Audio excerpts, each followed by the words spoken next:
All right, so the first one that we're going to look at today is going to be the acoustic guitar. So here's how I like to mic this up. I generally like to have a large diaphragm condenser if I have one, okay? And this is actually just a vocal microphone, and it works really well for acoustic guitar as well. Most vocal microphones do. So how I usually like to have this set up is to have the microphone pointed right about here on the guitar, okay?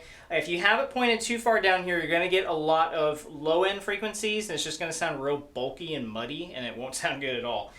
You want to hear that real high-end, shiny, sparkly stuff that you get out of the strings, okay? And you usually get that from pointing it about right here, okay? So that's what you want to do. You want to face it there. I also don't like it to be too close, because I've also noticed if it's too close to the guitar, you're going to get a lot of that low-end stuff. So I usually like to keep it, I don't know, this is, I guess, about 8 inches to a foot away, something like that. The other thing I will mention is if you have an acoustic electric, okay, try and go ahead and plug that in as well. So you can get the microphone signal and you get the direct in signal, okay? And you can sometimes get some really good results that way.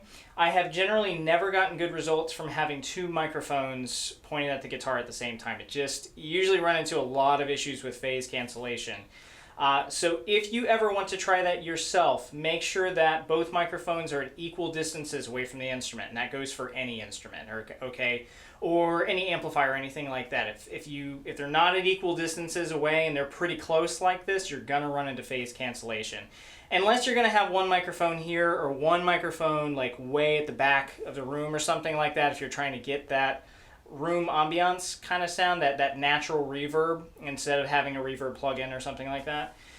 Which you can try that, but if they're real close, you're going to run into phase cancellation issues. So I usually like to just do one microphone, and then if it's an acoustic electric, plug it directly in.